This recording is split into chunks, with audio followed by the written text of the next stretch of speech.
the sporting world has been hit greatly by this. Of course, you did hear for sure in the first half of the show talking about Alexander Usyk, who is ready to keep a hold on the boxing ring and then defend his country, Ukraine.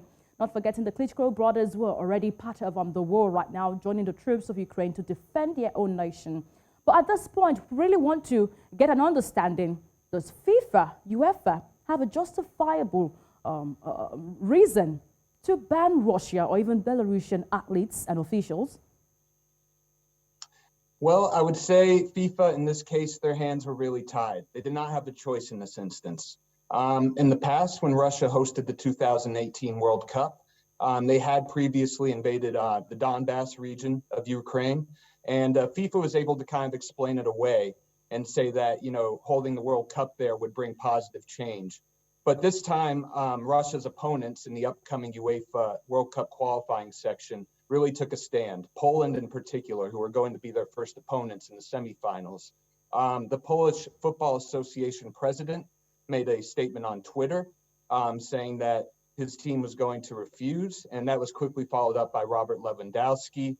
And from then on, the Polish Football Association president said that he and the Czech Republic and Sweden, the other two teams competing in the playoff there, were going to take a united stand, and soon, indeed, they followed, and that stand was united at that point, and FIFA and UEFA had no choice at that point.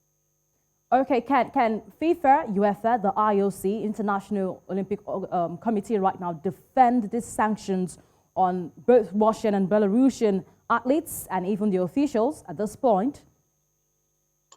I would say that there's a real united front in sort of the Western world in general. If you look at the Court of Arbitration for Sport, they're based in Switzerland, traditionally a neutral country. But, even Switzerland has joined the European Union in sanctioning Russia. So at this point, I really think there's not really any chance that Russia can win a case at this point.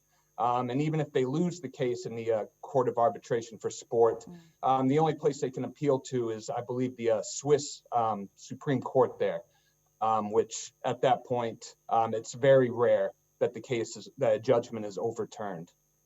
But is there any line in the FIFA sanction rules where FIFA can come in, intrude or even interrupt football activities in Russia? Because we remember that FIFA would only ban countries that have got government interference into football. But this is not government interference into football.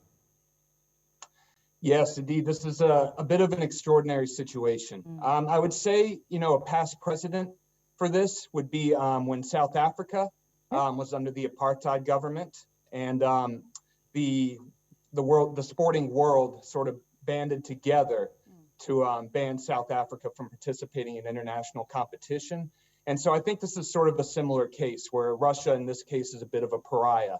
And so, once you have teams that refuse to compete against the Russian national team, at this point, the organizations like FIFA and UEFA, there's not really much they can do. They have to kind of give in to the demands of the sporting world when it's united in this case. The situation of things right now in your own locality, sports there, how this war, the Russian invasion of Ukraine, has affected sporting activities in your own locality? It really hasn't affected things too much over here. Okay. I would say, yeah. In general, it hasn't affected too much over here. Okay. So you're a Pan-African football commentator. You know for sure that you follow up with African football and stuff.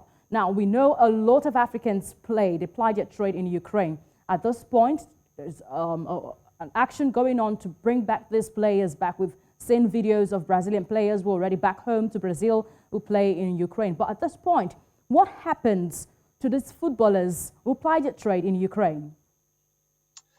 Well, we've seen some individual cases. I know regarding African footballers, I know Lassina Traore, he plays for Shakhtar Donetsk. He's back in the Netherlands, I believe. And so I think in most cases, the players have gotten out, but, there have been some cases similar to the Brazilian players where, they definitely had to undergo a bit of a struggle to get out. Yeah. And had to kind of go through, some of the conditions over there. Okay, thank you so very much. We do hope that a lot is done. The world of sport is being affected by this war, the Russian invasion of Ukraine. We hope that a lot is done to douse these tensions growing up.